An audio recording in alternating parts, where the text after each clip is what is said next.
Hey, had a great time doing that grading video. I hope you guys enjoyed it. Hopefully, we'll do some more videos in the future and have a little bit more fun with things for educational purposes, mainly. Um, it's crazy that a lot of people acted as if I was actually grading cards and we were going to send those off, or I was the person that was sending those cards with those grades. But guys, it was just for educational purposes, just to look at the things that were wrong with the cards.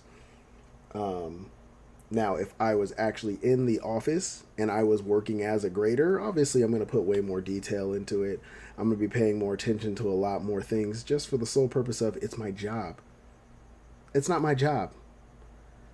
I literally am doing this in my house. If it was my job, it'd be a completely different story. I would be paying more attention and wanting to keep my job.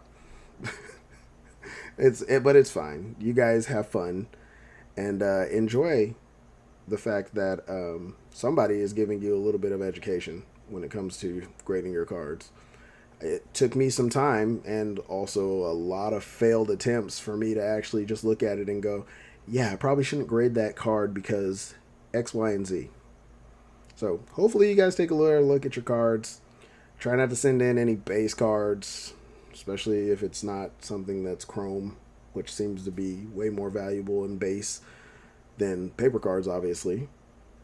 But try not to send in any base cards because that's probably what's clogging up the works. Mainly TCG, but I'm pretty sure that some of those base cards that you're sending in is probably clogging up the works as well.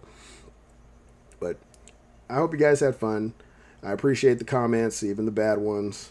Appreciate the people who, are pointing out the little things, the little flaws that I did. I'll do better next time. But also keep in mind it's not my job. I'm just showing you the things that I experienced. And if I was still working there and I'd done that, totally understand. Be a valid point. But I'm not. I'm just doing this in my desk. Just kind of hanging out, doing a whole lot of nothing. So yeah. In other news, this whatnot situation is really, really coming to a head. Everybody's been talking about it. I'll put in my 2 cents for it. I have a feeling that you're going to have a lot of bad actors and bad eggs when it comes to certain things. And it's going to affect everybody else. And that's what it's doing right now. So maybe a little bit more regulations into play. I'm pretty sure everybody said their thing on that. It's nothing new. So I'll just leave it at that. Whatnot has a lot that it probably needs to work on. And I'm hoping that they do. Hoping that it will get shut down because then that just becomes Fanatics Live as the only place that's available for doing live breaking. And I'm not the biggest fan about breakers. A lot of people sit there and they say that the breakers aren't the reason why the hobby is so expensive. Yes and no. I believe that the breakers make the hobby expensive because most of the companies know that they're going to buy the product, and we don't know the processes of it. We don't know if the people who are actually breaking are being given product at a better rate because they either are sponsored by one of the companies or if they are, making deals to where they can get a better deal because they're an authorized dealer for those companies. I don't know that process. And I don't know how everybody else does their things. So, just off of pure speculation of things, I just kind of look at it from the perspective of there's something. Like, there's some way that these people are getting all of these cards. They're going to spend the money. They're going to up the prices super high. And I will admit, I stand corrected in a statement that I made earlier because a gentleman had said that he had done a break where the breaks were no more than $75 and somebody pulled a 5-figure card.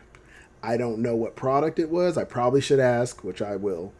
But it's that higher end stuff that I was talking about. Like the lower end stuff, obviously you can get away with it. And you are going to hit some big cards, but it's kind of a game of chance. You never know what you're going to hit.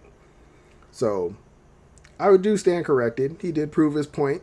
I haven't heard anybody else say anything because I don't think anybody else is paying any more attention, at least to my statement. But I get it. You know, I understand.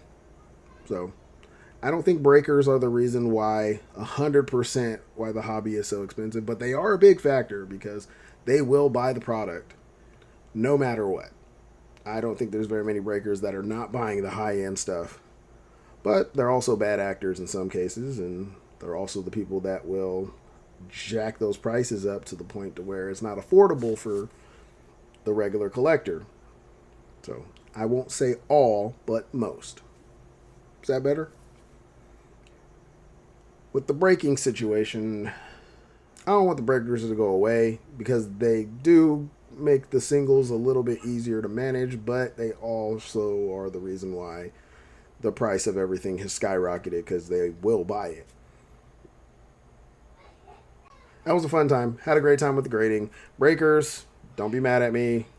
I enjoy watching your guys' breaks. I won't go into them because I don't want to spend that type of money, but you know, do what you got to do. Make your money however you make it. It's just not for me. So since it's not for me, I won't be diving into it. Doing singles is one thing, but breaking is just it's not my cup of tea. So do you and just be respectful and give people the opportunity to make something positive out of it because there's a lot of bad actors and a lot of jokers out there that are taking advantage of people. So be one of the better ones. Collect singles. They're a lot easier. And I'll talk to you guys later. Take it easy.